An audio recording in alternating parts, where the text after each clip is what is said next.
It's a Monday, first edition in the week of PM Express, and we are focusing on something that affects every single person in this country. One of the most dreaded things any Ghanaian can ever imagine. This word here, doomsday, is looming.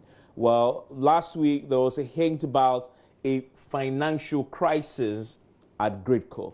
The workers are threatening a lot. We're going to look into the veracity of those claims and how bad it is tonight. What do we know so far?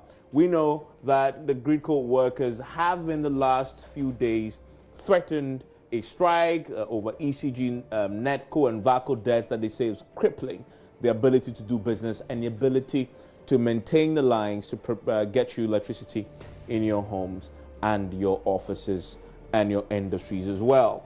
Now, according to the workers, and this is the breakdown, and this is important, the ECG owes it some 600 million Ghana cedis, NETCO owes it 177 million, VACO owes it $32 million. Now, the PDS owes it some $94 million as well. And they also talk about the fact that since the 2018 tariff reductions, they've lost in excess of 200 million cedis. So, put it all together, this is almost a billion cedis we are talking about here that GRIDCO is owed. The impact on this is obvious, according to the workers. We know that this is happening within the context where PDS itself is gone and has gone back to ECG. We know that for certain now, forcing ECG to assume full control of the power distribution assets of this particular country. Now, ECG is said to be owing the IPPs, independent power producers. We've had this complaint before, and it appears really, if you look at the top of the chain, when it comes to the organization owing the most, ECG is most at fault. We also know the IPPs have, they supply power almost 1,500 megawatts to us. If they take this away, there's going to be a disaster. They themselves have threatened in the past to cut power to us because they are owed. GRIDCO can't complain that it's unable to, expand its transmission. Most importantly, even maintain what they have. Workers say they can't travel because they are not being paid. They are unable to maintain the equipment that brings you power to your home, and so it's at the risk of, simply falling apart. Their equipment is dilapidated. Government needs to replace it, but they don't have any money to inject into the sector to make sure that you get the reliable power supply that you deserve. And remember that GRIDCO deals with NETCO and ECG. NETCO and ECG then brings the power to your home, and it just seems to be in the middle there. If you break that middle chain, the entire power infrastructure is in jeopardy. Now, the workers, their demands are simple. They're demanding pay back the monies you owe or sit down strike if their concerns aren't heard by December 4th. December 4th is just around the corner, by the way. This is just Monday, and so we need to look at what is the latest on this since the strike was called last week. They also withdraw all emergency services, and this is where the scary part is. All emergency services will treat them within the normal working hours, the workers had said when they did that press conference last week. It warns that the entire country could be without power. This, what you see here, could be reality, the workers tell us, if indeed their demands aren't met. So is it that doomsday is looming on the back of the concerns that the workers have told us? How bad really is it? Our information from the Energy Ministry is that this will be resolved because the senior minister has personally intervened. The question is, how soon will the monies be released to them after they have met the president and put the complaints directly before him? If the president had gotten involved, it tells you this is serious. We're going to look at it tonight. Stay with us.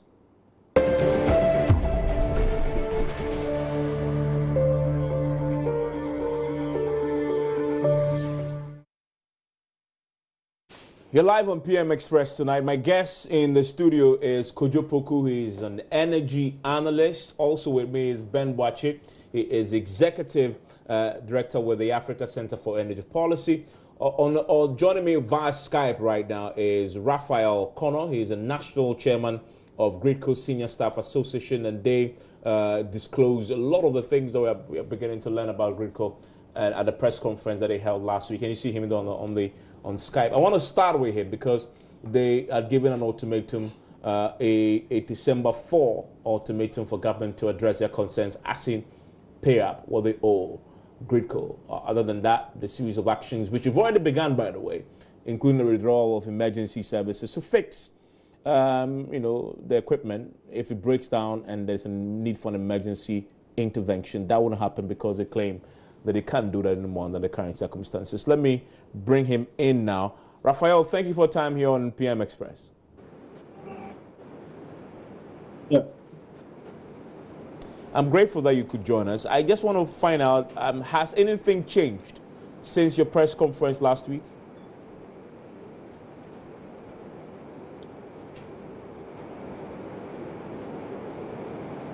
Okay, we'll try and fix the sound problem with him and get the very latest on this particular matter, and then we'll come into the studio. Mr. Poku, let me start with you on this then. I mean, I had a press conference last week, pretty alarming. Close to 1 billion cedis is claimed they're owed, but most importantly, they cannot carry out very essential maintenance works. They're unable to travel because they simply don't have the money. It's very dire from what they tell us. Knowing how important GRIDCO is this an exaggeration to say that this is a crisis? Yes, it is. You see, let's correct something. Okay. When GRIDCO say that all those government agencies owe them, or those government companies owe them, then they are not abreast with the happenings of this year. Post, or let's say pre-1st March, before ECG was transferred to PDS, all indebtedness of ECG was ring-fenced by government. So every PDS took over a clean slate. So ECG debt to everybody, government took it over. So from 1st March going forward, ECG that went to PDS, they don't owe anybody. So the debt that GRIDCO had is no longer with ECG. It's with government, Ministry of Finance, UNI. Then we now go into the other companies that they are saying they owe them. VRA, GRIDCO, what's that one? Netco. And Valco. All those are government institutions. So bottom line, it is the father of the same daughters and sons. Government is a majority shareholder of all these companies. So if you are saying that if government does not pay you, you're going to lay down your tools, the first question I want to ask them is that you are not being starved of revenue, because I have it on good authority that you've been given money from time to time. Yes, in the last 6 weeks, the only time they've not gotten any money is between 1 to 2 weeks since ECG. Money for what? Their money that is due to them from the electricity generation that we pay. In the build-up of what you and I pay, there's amount of money in there the PLC put up that goes to GRIDCO, that goes to the distribution service charge, that goes to the distributor, money that goes to the IPPs. Then when the IPP's money is taken, then they take out the GRIDCO money, and the distributor also takes his money. So basically, I have it on good authority that since ECG took over from PDS, every week they have transferred money to GRIDCO. Well, the workers categorically denied that. Well, that's not true. The only time in the last, see, when they did a press conference, from what I heard, they did not say that they've not been receiving money. They said that the money owed to them, which the legacy debts, which they talked about, is what they want. But for me, that's ill-informed, because that money does no longer sit with ECG. It sits with Ministry of Finance. So Ministry of Finance is the one that you should go to pay your money. Yeah, but they were addressing this press conference to all the agencies that owed. In fact, they claim that they met the president himself. Right. And the directive was given to the finance minister to release a certain amount of money to them. They claim that it's been 6 months, and that particular directive hasn't been executed. But do you know what the Ministry of Finance also says? The Ministry of Finance also goes to say that if they are to sit down with GRIDCO and do a reconciliation, GRIDCO might end up owing them. In fact, they mentioned that. Yes, because what happens is that anytime they have to go and do a project, government is 100% owner of GRIDCO. So they did the guarantee, and all the loans that they've taken to do their project is government that takes that loan for them. So this thing is, for me, I don't see why it is the workers that's doing a demonstration. They have management. Why can't the management have a conversation with the workers, explain to them government directions, then allowing the workers to call ultimatum on government, who is your employer? Yeah, but I think it's obvious why management wouldn't do this, because management, as we always know, even if they are feeling the pinch, rarely will they do this, because with a politically charged environment such as we have, it's expected that the workers will do it. And these are senior staff, by the way. Isn't it expected that management will not be as vociferous as the workers have been?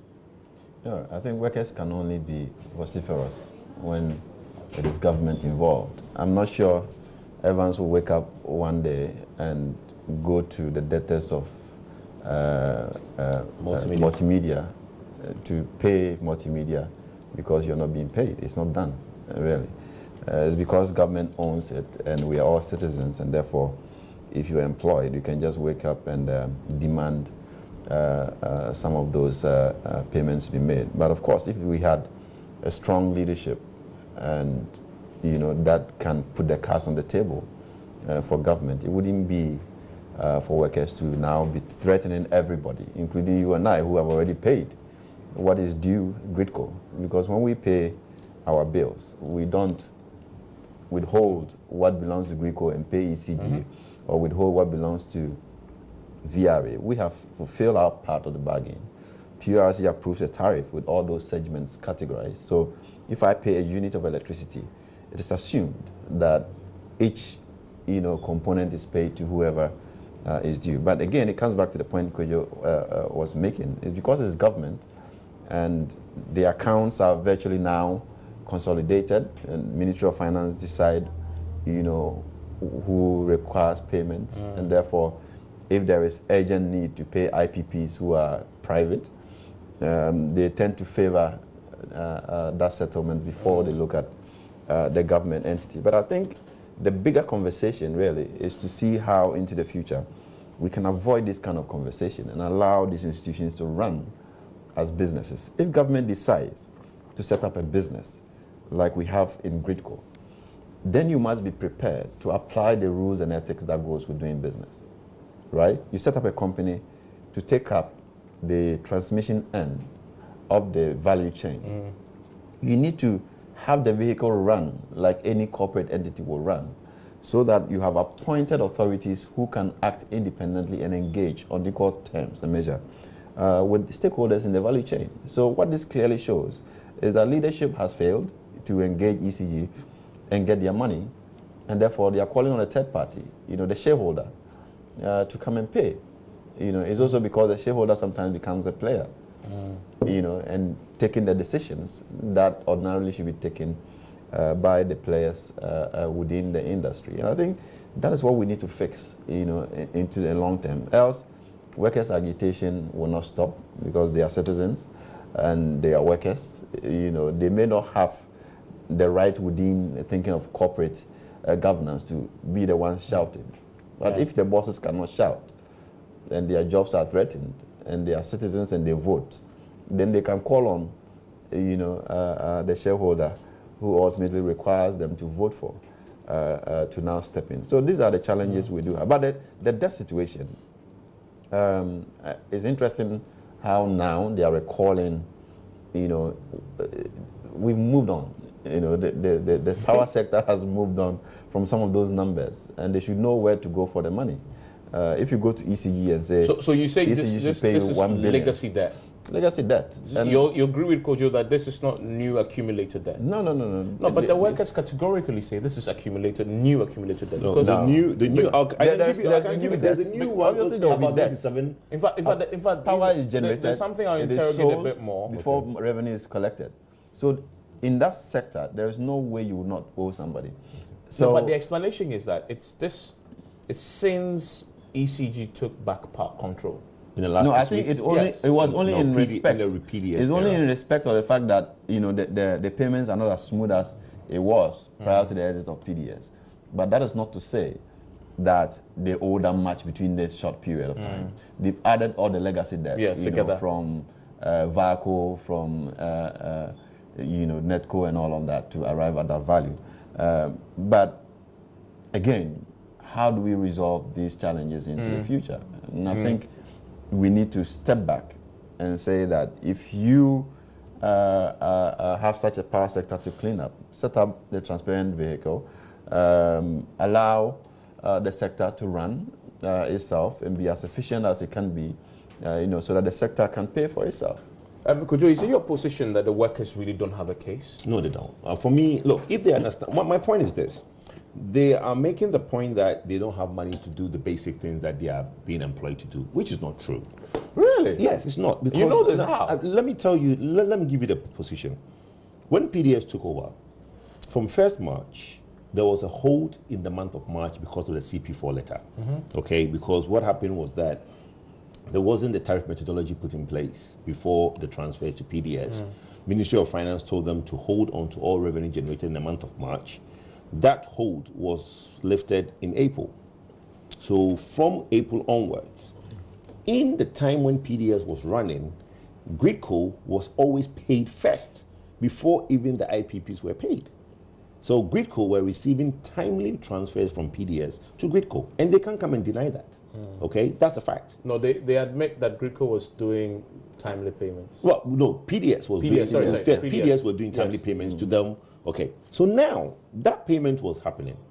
Then the 1st August till middle October, that revenue is on hold.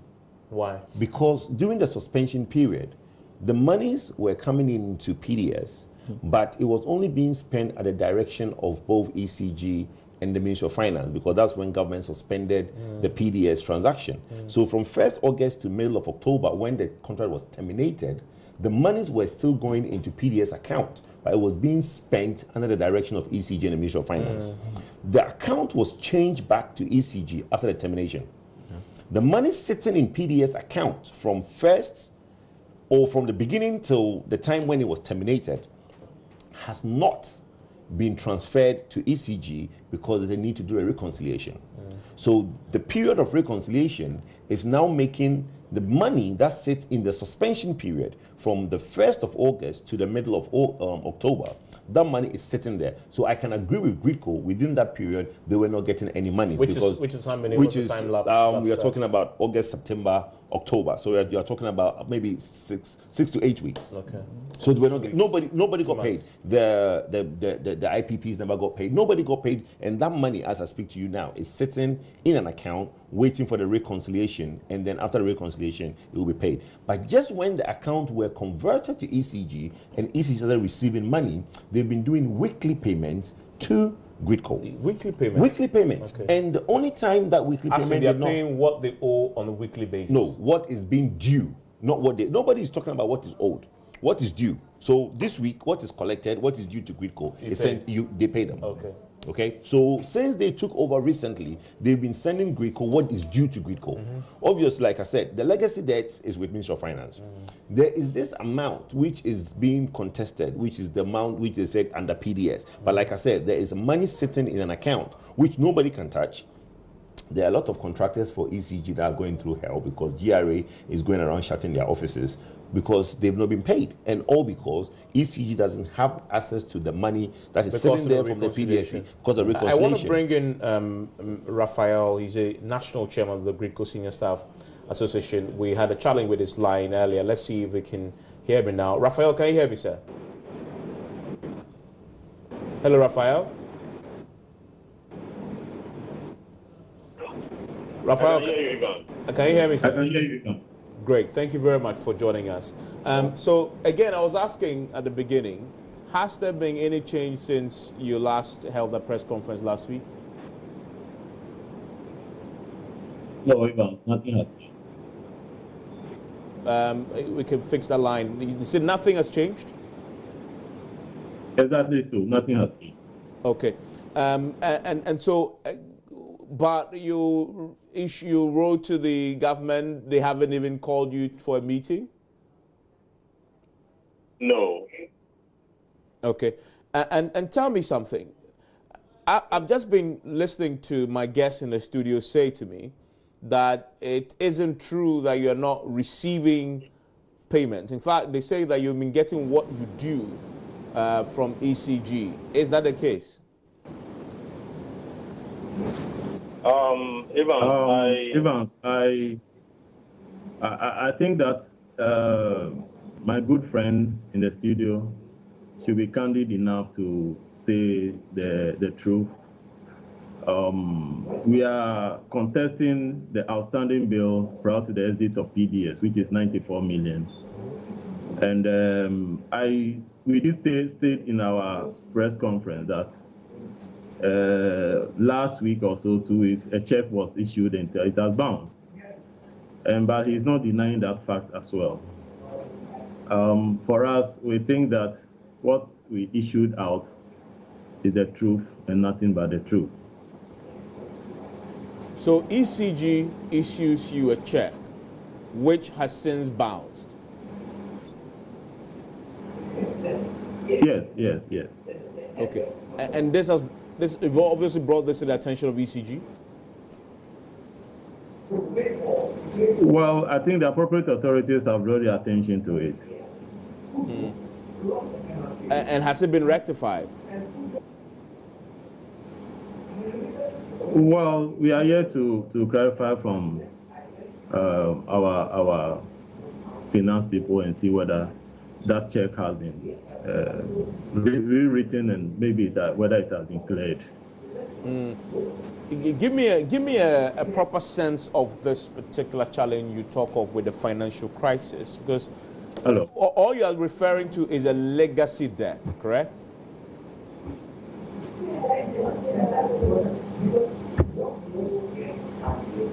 Hello. I can hear you. Can you hear me? No, I can't hear you. Okay, we'll try and fix that. But you heard him there. Yes. That checks have been issued and checks bounced. Yes, and even I was even surprised that in this day and age of technology, ECG is writing check to GRIDCO. I was surprised when I heard that. But what do you expect? I mean, wire transfer. Wire Yeah. transfer. I mean, come on. Why is ECG signing a check to? But I know why. Because if wire transfer is almost instant. If you sign a check, it takes time. Time value of money. Yeah, because you don't have the money. You sign a check. By the time the guy goes to clear, other 3 days have gone. Hoping that by the time. So I'm aware that but the reason given to that was not lack of money. The reason being given to that is the internal problem within a bank, from what I was told. That's where, if you remember what I said earlier, is that since ECG took over, they've been receiving weekly payments, just that there was a week or two where the payment couldn't go through, and my brother on the Skype has confirmed that yes, the check bounced. And for me, what I've been told again is that that problem has been rectified, and just as the previous week, they've received the payment that's come through. Yes, if they mention about legacy or previous debt under under PDS, like I clearly said, that is money that is sitting there that nobody can touch. But it's clear, isn't it, Ben, that this is more serious than maybe Kojo is painting it. Because the workers say they can't even travel, they don't even have funds to travel to the sites to maintain equipment. When they travel, the hoteliers they normally deal with will not work with them anymore because they've accumulated so much debt with their suppliers that hoteliers are even turning them away. These are very basic, but at least it shows you how bad the situation is, right? So if it's only about legacy debt, I mean, and which has been referenced to this government, why is it the day-to-day work of GRIDCO is suffering, if you want to believe what the workers are saying? No, I think that would be exaggerating the situation. But that's a workers' claim. They should pick that up with management. If it's gotten to a stage where they cannot pay for accommodation. Yeah. To maintain equipment. It's hard for me to believe because when you talk about the quantum you doubt of the money workers that is paid in this sector, I mean, hotels are the fringes, really. So that is not to say that they don't have a point. As I maintain that there are genuine problems to ensure that the money due GRIDCO goes to them. Perhaps it doesn't lie in the mouth of the workers to do so. And that is where we need management, because the conflicts that we are trying to resolve here as to whether the check has been rectified or not, there are people in management who should know whether it's been rectified or not. If we were speaking to a management member of GRIDCO right now, you should be in a position to tell us whether it's been rectified or not. So I think we as a country need to fix this and ensure that the transmission company also gets the revenue due to it, so that we don't leave it into conversations that, you know, can be skewed from management perspective, and where management is not even confident to speak to the issues, then it becomes even more challenging. If we ask my brother right now, I mean, what is the management position on this conversation? He may not be able to articulate that, really. So it tells you that fundamentally the structures are wrong. We are not setting up the company to succeed when management cannot take the bold decisions that are required and also demand the cash flows that already has been paid. Because for a consumer, it is not your business to look at who is threatening you when you have actually paid what is actually due you. So those are the fundamental issues that we have Another to issue that I come up. Can I chip in something really from what Ben just said? You see, if you're talking about hotel bills, you know, government is not the only customer of GRIDCO. You know, GRIDCO has Newmont. All the other bulk customers who take power directly from the generator pays GRIDCO directly. So let's even assume Newmont. Are they saying that Newmont is not paying their bills? And the bills that Newmont is paying them cannot pay for hotel bills? Let's be realistic here. I mean, these are huge amount of money. No, but for hotel bills, I mean, so if you tell me that but will Newmont pay GRIDCO directly? yes, they pay them directly. they receive revenue. They receive revenue. Newmont, GRIDCO has other alternative revenues from companies, from bulk customers who contract directly with GRIDCO, and GRIDCO charge a certain margin on the PPA. Sorry, on the power purchase agreement which they sign. There is a percentage, a margin on there for GRIDCO, and that goes directly to GRIDCO, doesn't go to government. So let's assume nobody else is paying. Isn't Newmont paying? Ben, there's another thing that the workers revealed, which is the PDS-ECG dichotomy. They say before PDS came to the scene, they had challenges getting the regular payments due them. PDS comes on the scene, and they confess the PDS was more regular with the payments that they were due, and that they've seen that since PDS contract was terminated, ECG took over. It sort of returned to that, you know, situation where monies are not coming as and when it should. I wonder if ECG could do it, and the workers were happy under ECG. I mean, GRIDCO workers were happy under PDS. Why is it that ECG seem to struggle to pay up? I think again, the time frame is too short for them to make that comparison, really. I mean, you remember in this town, we fought for PDS to start releasing money. They were not paying anybody. They were not paying the IPPs. They were not paying the IPPs. They were not paying GRIDCO. They were not paying the ECG. But that's not the testimony of the workers. They say they were happy with PDS. So that's the point I was making. They started with a challenge, and then we stepped in. We advocated that they should fix the structure and allow everybody to be paid along the chain. And then they started doing it. Months after, we protested and argued with government and the value chain, and that was rectified. Somewhere along the line, the transaction had to be cancelled, and then we revert to ECG. There are complications around, you know, moving money from PDS when reconciliation hasn't been done. So those things are to be expected, you know, and we don't anticipate that will continue into the future, because we expect that same mechanism to exist, to be able to remit whatever is due to ECG, unless, you know, government again decide to intervene as they do all the time to regulate who gets. How long what was PDS there? Was 6 months? March to July. Yeah. But you say it's not enough time to judge, but isn't it really enough time? No, I was making a point that when PDS took over, yeah, for more than 2 months, they were not paying. You understand? Yeah. They were also holding on to the money. Why are they not complaining about that? But whatever it was, the workers were happy with the PDS tenure. But they were not happy with that part of the initial tenure. part of it. Initial part of the tenure, there were problems until we pushed for them to start paying. Yeah. Okay. And they started paying, and there's a challenge. You know, they had to cancel the agreement. There's transfer. Some money are still sitting in PDS account as we speak, which they have not reconciled. Part of that money belongs to GRIDCO. You get a point. So all of that will have to be fixed, and the way to fix it is also ensure that we are taking quicker actions from government side and also from the side of ECG to ensure that we don't continue, because they have to transmit the power at a cost, and that cost has to be offset by, you know, what has been agreed in the tariff, for them. But we shouldn't exaggerate it. You think it's exaggerated? Absolutely. I mean, if you're adding hotel bills. No, but they want to let you appreciate how bad the situation is. They should talk to their management. How they cannot even get I'm very certain hotel and we'll get him back. Paid. We'll get him back on the phone line to clarify this. I'm very certain that he would have definitely spoken to them. No, you should be talking about, in this past industry, we don't talk coins here, we talk big money.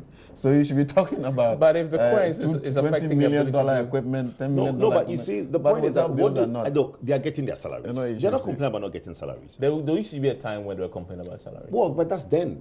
We know the month that we're giving, the management gave them letters. That was the month of March. Yeah, let me check with them about this point you made. Raphael's back with me this time on the phone line. Raphael, so have you spoken about these concerns with management at all?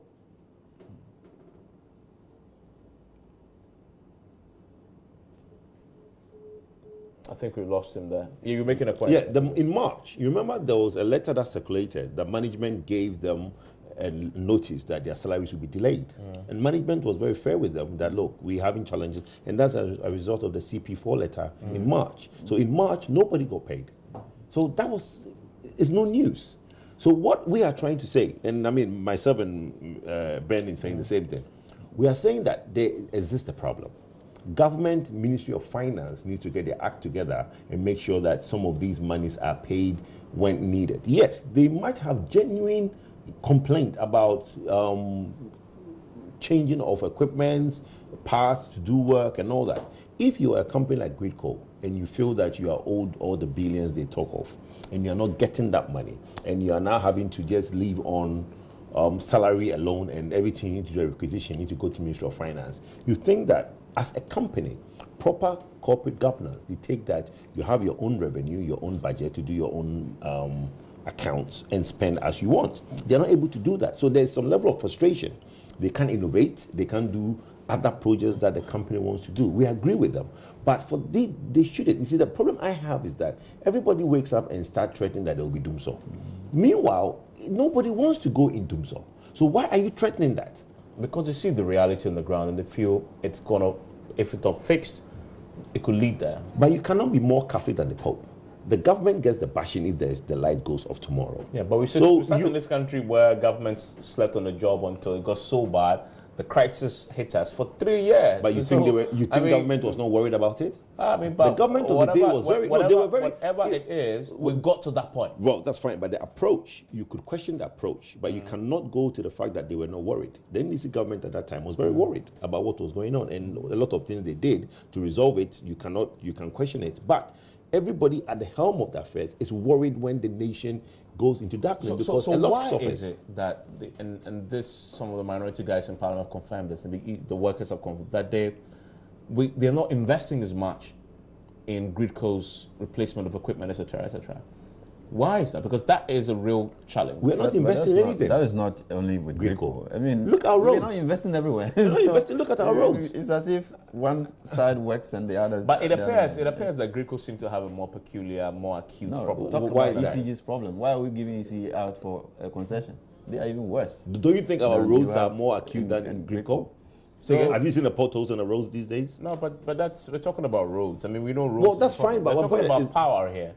I mean, the thing that the economy runs on, fundamentally, are power. We understand that, but the point you are trying to make is that you are trying to make it look like a government is particularly starving. But so you're saying that it's not your argument, is it? That because we are not, GRIDCO is not getting the money to replace equipment and improve it, and it happens elsewhere, then it's okay. No, my problem is that the government is broke. The government is broke. Look, the government. But that's not true, is it? No, it is true. Government is broke. Ben makes the point earlier. We pay our due to all these agencies. But do we pay enough? That's the question. No, we do pay enough. As for that argument, I think we pay enough. Well, me and Ben now diverge on that point. I don't think they have to just streamline the process. Okay, we have agreed that X amount goes to GRIDCO. So if I have paid my bill, 100 cedis, and 2% is for GRIDCO. Let it go to GRIDCO. Let it go to GRIDCO. You don't have any control over that. I think that is where we have been sleeping, and sometimes ECG misbehave, and we just watch them do that. You are collecting revenue that doesn't belong to you. You don't keep it. So they tend to spend more than they should hold, and then everybody is held to ransom. And that shouldn't be encouraged. And that is what has brought us where we are today, because there was no urgency for ECG to act, because they get all the money that belongs to the generators come to them, the money that belongs to transmission comes to them, and then their own money. And they spend out of that, and whatever is left, they share. Instead of paying what has been agreed in the tariff for the generators, for transmission companies, they don't do that. You know, and I think that's where we need to really But that's where the waterfall, and ensure the waterfall approach. But it hasn't. But the worked. waterfall, how long have we been talking about water? 2014. It hasn't really worked. To now, 5 years on, we are still talking waterfall mechanism. I mean, Right, but the point is, I'm saying the waterfall really mechanism will address this problem. No, but it hasn't worked. It hasn't been implemented. But that's the thing. Been implemented. Why? But there must be a reason. No, the reason it wasn't implemented. The previous government didn't implement it. 3 years into this government, they haven't implemented it as well. PDS didn't want it implemented because PDS thought. But this is not PDS matter. Waterfall was introduced long before we talked about PDS. Yes, but the thing is that just as it was about to be implemented, bear in mind PDS has been going on at the background for some time. So was it that you implement it and PDS comes on, or let PDS come and agree? And they came and said, look, since we are going to put up a guarantee, we don't need to do the waterfall, because we guarantee that we will pay back whatever power that we take, because we're not going to take everything. And the waterfall assumed that everything was taken. But that is not the case. So in this case, going forward, I think if without PDS or whoever come to take the ECG on a concession again, I think government should implement the waterfall, because waterfall will address some of these problems that we are talking about. Yeah, I mean, whereby everybody gets paid from the bucket, managed by PULC, and then the rest goes to whoever. Well, you brought PULC, and I'm going to touch on that, because the GRIDCO has its own inefficiencies that people say that, you know, it's part of the problem as well, that himself has to look internal first. Raphael is back on the line. Raphael, can you hear me, sir? Hear you. Great. So I was asking you earlier whether you had any interactions with management on these concerns, and what have they told you? No. We met with our management team and the board, but it's normal. It's part of our normal meetings. I mean, they seek to understand the instructions we have issued, and that is all. Okay, so what did management tell you about the financial situation that you complained about? Did they say they have assurances from government that it's going to be fixed, or they said what? What exactly did they tell you about the situation you complained about? In fact, they told us they've been talking, and they have always been talking. In fact, if we pull out our minutes of meetings that we had with them, it has always been featuring. And for us, we need action more than words now. But Mr. Evans, let me just, your panelists in the studio, not what the other colleague. In fact, he made some statement there which I think that is very unfortunate. If you are saying that Newmont has been paying, other customers have been paying, the chunk of power we wield, 80% is consumed by ECG.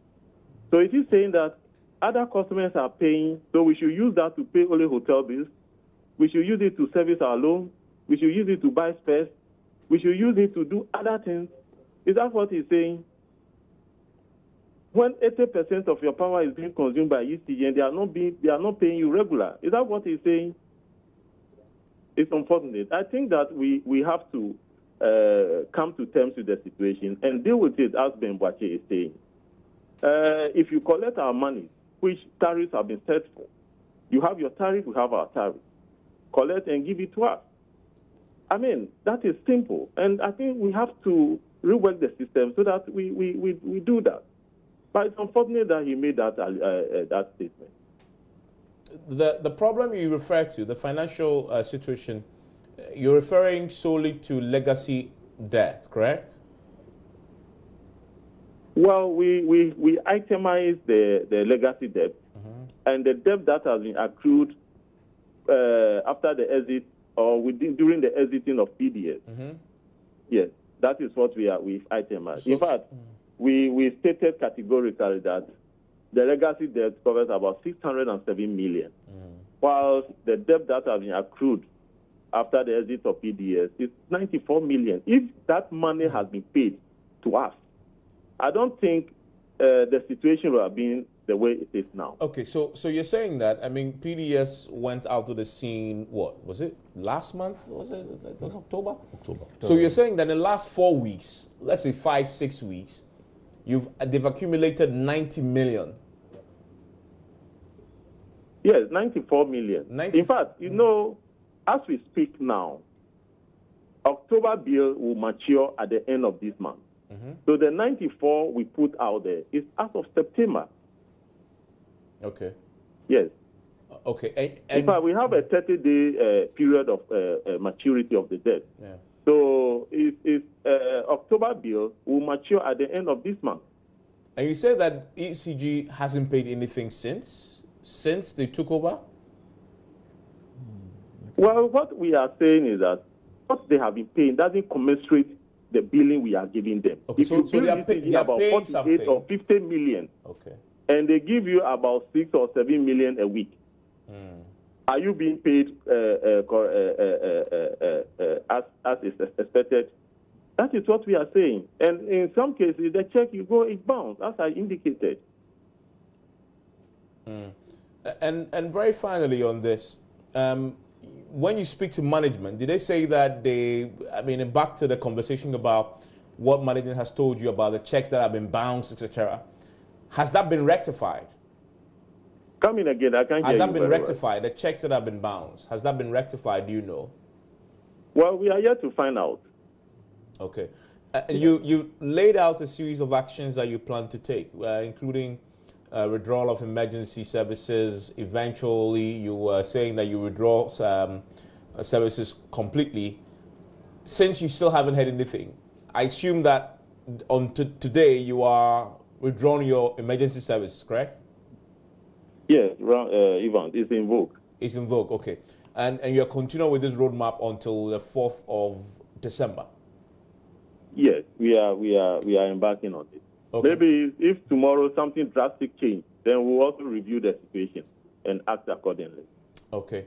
Kudopoku, so that's the point he's making there, that the ECG has only been paying a fraction of what they actually owe. So what you're referring to, it really doesn't even begin to address the problem. You see, the issue I came out of the Newmont is the statement that you said that they are not even able to travel. Yes, which is what they are saying. But what I'm saying is that it's not possible that you cannot travel because you are receiving 20%. Like he said, 80% goes to ECG. Just explain that if they take the 20% from everybody else, there are other things that are absolutely... But that money is not coins. That's not money. It's not coins. In 4 weeks, they're owed 94 million. How much do you think that money is? In 4 weeks. I mean, there are problems to address. Yes, I mean, in 4 weeks, you're owed 94 million. But let's not reduce it to... in 4 weeks... But that's why I think that, this conversation we are having is probably too early.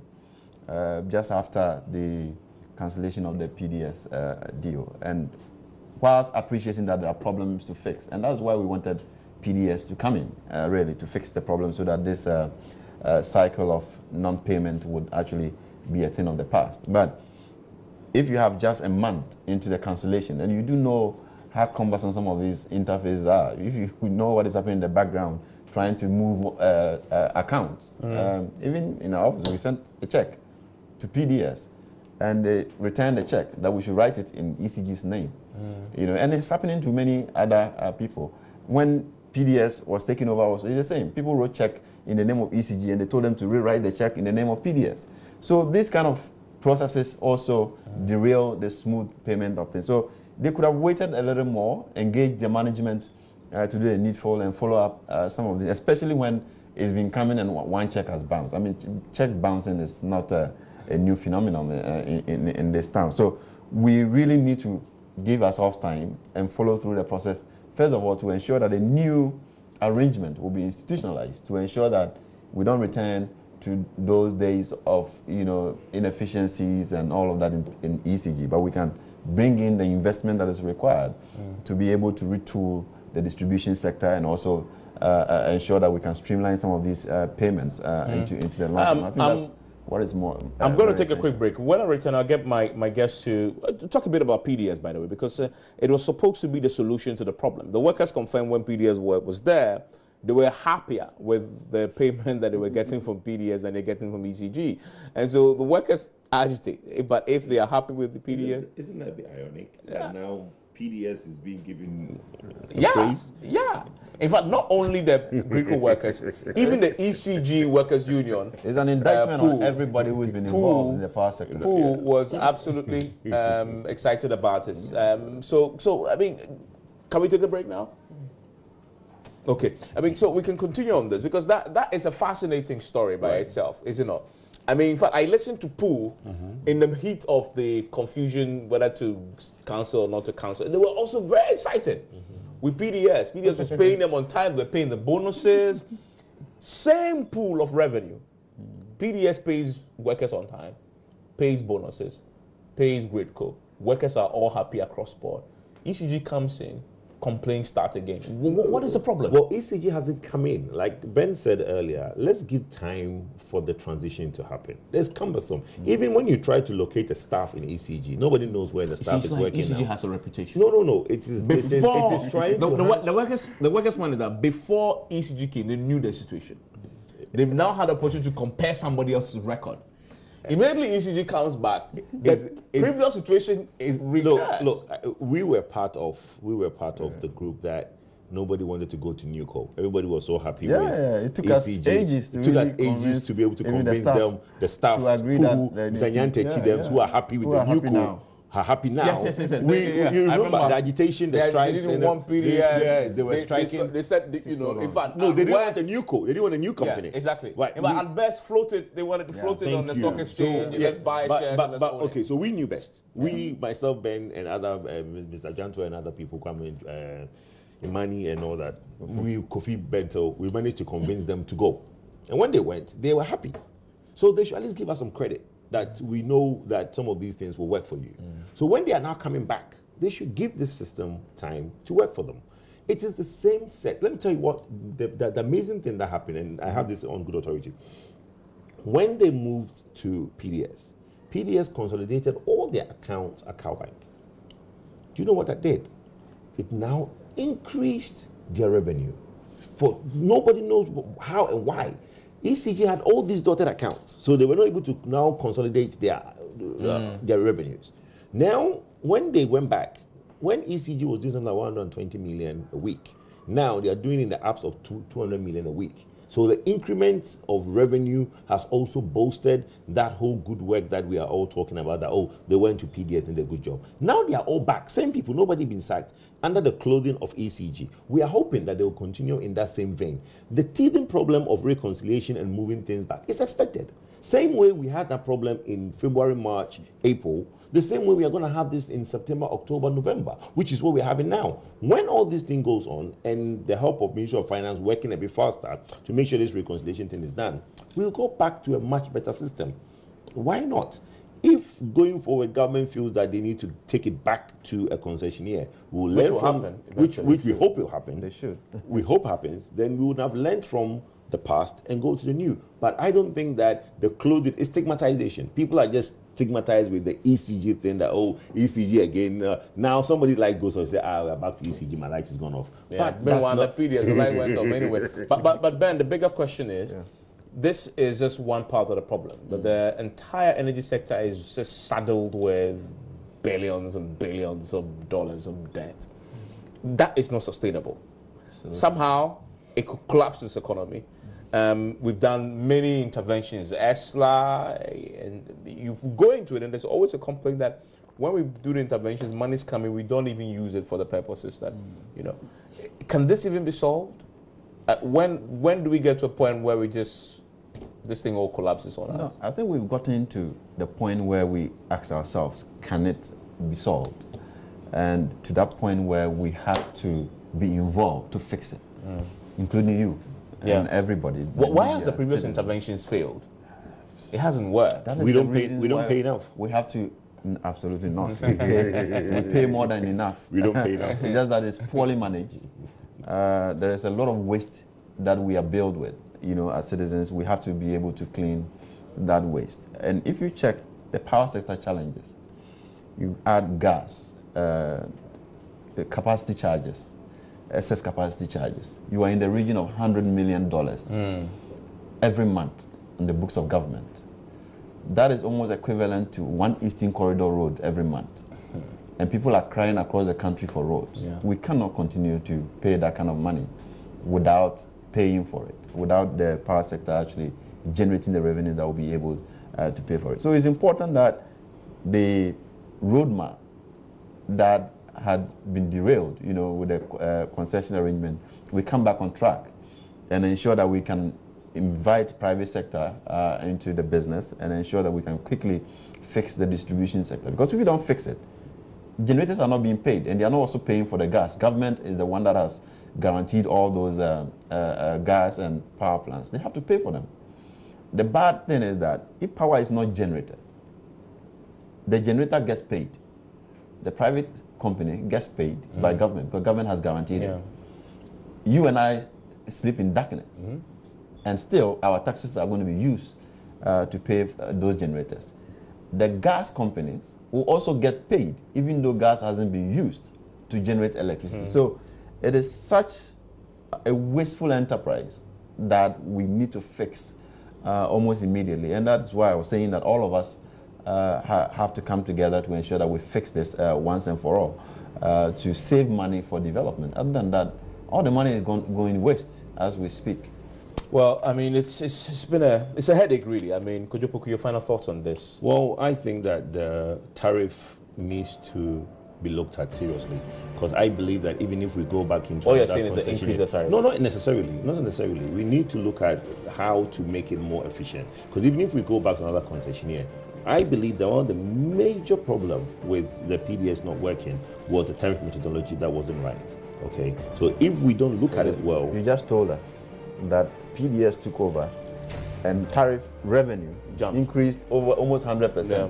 It tells you that there is a fundamental problem we are not looking at. We're always looking at the customer to pay more. And I'm saying that let us fix the problem. Want us to pay for the inefficiency. Cut the waste, the inefficiency, and rake the money. Right, that's one area of it. Then you have the bigger elephant in the room, which is government, who doesn't pay its bills. Okay, so government should also now find money to pay its bills. So the solution is not tariffs. It's not just tariffs, but what I'm saying is that there is a bigger picture. The tariff needs to even come down. It's too high. Well, that's a different story for another day. But then those are things that we need to look at. But that is the main vein. We need to look at that and basically be able to move forward. Good job, I'm grateful that you joined me. Energy analyst, Ben Bachi, Executive Director of the Africa Center for Energy Policy. Highest, one of the highest in the Southeast, right? National Chairman of GRIDCOs Senior Staff has also joined us on the phone. Enjoy the rest of your evening. Hopefully, this is solved. It's a problem, really. I mean, back in the day, there was a bigger argument before the 2016 election, whether it was a technical problem or a financial problem. If you are in government, your argument is this is a technical problem. And then the opposition will say this is a financial problem. When the government reverse, this current government's argument is that, it's a technical problem. We are fixing it. It's not financial. But we all know it's financial, really. I mean, sometimes it's technical as well, but mainly it's financial. And until you fix that, the cycle will continue. Enjoy the rest of your evening.